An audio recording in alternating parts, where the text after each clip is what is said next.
Good morning students. कल हमने lesson read किया था गलता लोहा, तो आज हम उसी के क्वेश्चन आंसर रीड करेंगे।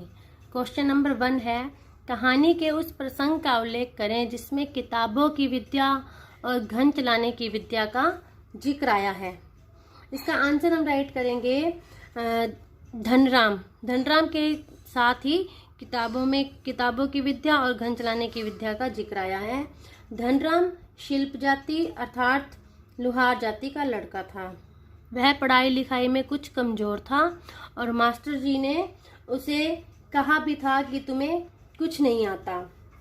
उन्होंने उसे स्पष्ट किया था कि तुम्हारे दिमाग में तो लोहा भरा हुआ है, उस पर विद्या का ताप नहीं चढ़ सकता।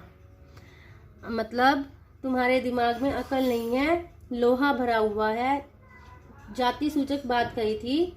वास्तव में धनराम के पिता के पास भी इतना धन नहीं था कि वह अपने पुत्र को पढ़ा लिखा सकें। इसीलिए थोड़ा बहुत पढ़ा लिखा कर उन्होंने उसे अपने पुश्तैनी काम में अपने साथ लगा लिया था। वे अपने पुत्र को धोकने फूकने से लेकर घन चलाने का पूरा काम सिखा चुके थे। तो इस प्रसंग के माध्यम से ही उन्होंने किताब की विद्या और घन चलाने दोनों की विद्या का जिक्र किया है। क्वेश्चन नंबर 2 है, धनराम मोहन को अपना प्रतिद्वंदी क्यों नहीं समझता था। धनराम और मोहन एक ही कक्षा में पढ़ते थे। मोहन धनराम से कहीं ज्यादा कुशाग्र बुद्धि का था, मतलब इंटेलिजेंट था, मेधावी छात्र था। मोहन ने कई बार मास्टर साहब के कहने पर धनराम को बैत भी लगाए थे और कान भी खींचे थे। यह सब होने पर भी धनराम मोहन के प्रति ईर्ष्या का भाव नहीं रखता था और न ही उसे अपना प्रतिद्वंदी मानता था। इसका मुख्य कारण यह है कि उसके दिमाग में बचपन से ही यह बात बिठा दी गई थी कि मोहन तो उच्च जाति का है क्योंकि वह पंडित है और वह खुद निम्न जाति का है और लोहार जाति जैसे उसकी थी। अतः मोहन को अधिकार है उस पर उसे डांटने का, मारने का। और इसके अलावा मास्टर साहब का भी यह कहना कि मोहन बड़ा होकर एक दिन स्कूल का नाम रोशन करेगा, कोई अफसर बनेगा, इस प्रकार के उच्च भाव जो वो मोहन के लिए रखते थे, इन्हीं बातों के कारण भी मोहन से धनराम कभी ईर्ष्या नहीं करता था और न ही उसे अपना प्रतिद्वंदी मानता था। प्रश्न नंबर 3, धनराम को मोहन के किस व्यवहार पर आश्चर्य होता है और क्यों। मोहन ब्राह्मण जाति से संबंध रखता था, उसके पिता पंडित थे और धनराम लोहार जाति से संबंधित था, लोहार जाति का था। तो ऐसा होता है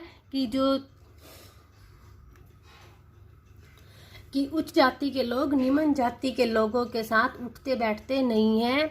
वे आपस में दूरी बनाए रखते हैं। जब भी उन्हें धनराम जैसे किसी उच्च जाति के लोग को धनराम की दुकान पर कोई काम होता था तो वह दूरी खड़ा रहकर अपना काम करवा लेता था और चला जाता था। जबकि मोहन जब धनराम के पास आया, उसकी दुकान पर आकर उसने अपना जब काम करवाने लगा तो वह वहां पर काफी देर तक बैठा रहा। तो इसलिए धनराम को मोहन के इस व्यवहार पर आश्चर्य होता है और इससे अधिक आश्चर्य उसे तब होता है जब मोहन वो धोकनी को फूंककर लोहे को 2 बार भट्टी में गर्म करता है और उसे ठोक पीट कर एक बहुत ही सुघड़, मतलब बिल्कुल एकदम करेक्ट गोले का रूप दे देता है। तो उसे पता चलता है कि मोहन को यह काम आता है। उसने जातिगत विभिन्न भेदभावों को भुलाकर एकदम नया काम किया था। तो ब्राह्मण खानदान से संबंधित होते हुए भी जो युवक लोहार का काम कर रहा है उसकी भट्टी पर बैठकर उसके साथ, तो ये सब देखकर धनराम को मोहन के इस व्यवहार को देखकर बहुत ज्यादा आश्चर्य होता है। क्वेश्चन नंबर 4, मोहन के लखनऊ आने के बाद के समय को लेखक ने उसके जीवन का एक नया अध्याय क्यों कहा है। इसका आंसर है कि मोहन एक इंटेलिजेंट छात्र था जब वह गांव के स्कूल में पढ़ता था तो वह अपनी कक्षा का ही नहीं बल्कि पूरे स्कूल का मॉनिटर था। उसके मास्टर जी भी उसे कहा करते थे कि यह बड़ा होकर कोई बड़ा अफसर बनेगा और अपने स्कूल का, अपने गांव का नाम रोशन करेगा। तो उसके बाद जब उसके पिताजी ने उसे बिरादरी की, उन्हीं की बिरादरी, जैसे पंडित बिरादरी थी उनकी, उसी बिरादरी के एक संपन्न मतलब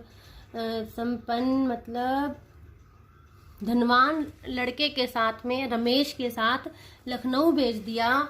तो वहाँ पर जाकर लेखक का जीवन बदल गया, क्योंकि लखनऊ पहुँचने पर अब वह सारा दिन वह उससे अपने घर के काम करवाता है, और जब रमेश उसे अपने साथ लेकर आया था तो वह उसे एक घरेलू नौकर की भांति लाया था। उसको इससे ज़्यादा महत्व नहीं दिया गया, जबकि पिताजी उसके चाहते थे कि वह जाकर वहाँ पर खूब पढ़े लिखे और अपने घर का नाम रोशन करे और अच्छा खाए, कमाकर खिलाए अपने परिवार को। लेकिन जब वह शहर आया तो एकदम से शहर का नया वातावरण और ऊपर से पूरे घर का काम, सारा दिन घर के कामों में व्यस्त रहने के कारण वह पढ़ाई को टाइम नहीं दे पाया और पढ़ाई में बहुत पीछे रह गया। इसी प्रकार उसने धीरे धीरे अपनी परिस्थितियों से समझौता भी कर लिया।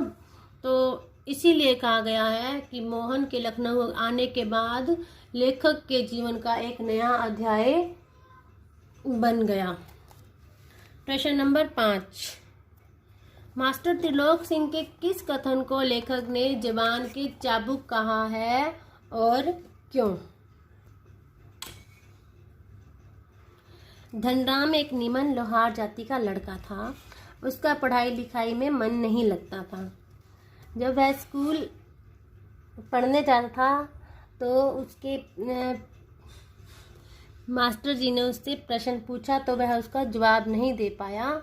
तो मास्टर साहब ने भी उसे कहा था, तेरे दिमाग में तो लोहा भरा है, विद्या का ताप कहाँ लगेगा इसमें। मास्टर साहब के इसी कथन को लेखक ने जुबान के चाबुक कहा है, क्योंकि कई बार जो हम बात कहते हैं उसका असर बहुत ज़्यादा हो जाता है। उनकी इसी बात ने तो चमड़े के चाबुक से भी ज़्यादा गहरी चोट की थी। उसको ये लगने लगा कि वह पढ़ सकता ही नहीं है और उसको अपना पुश्तैनी काम, जो कि उसके पिताजी करते हैं लोहार का, वही काम ही करना चाहिए और पढ़ाई लिखाई उसके बस की नहीं है। तो मास्टर साहब के इस कथन ने धनराम के जीवन पर काफ़ी प्रभाव डाला था। इसी कारण लेखक ने इस कथन को जुबान के चाबुक कहा है। धन्यवाद। आज इतने ही क्वेश्चन करते हैं, कल ये 6th क्वेश्चन करेंगे।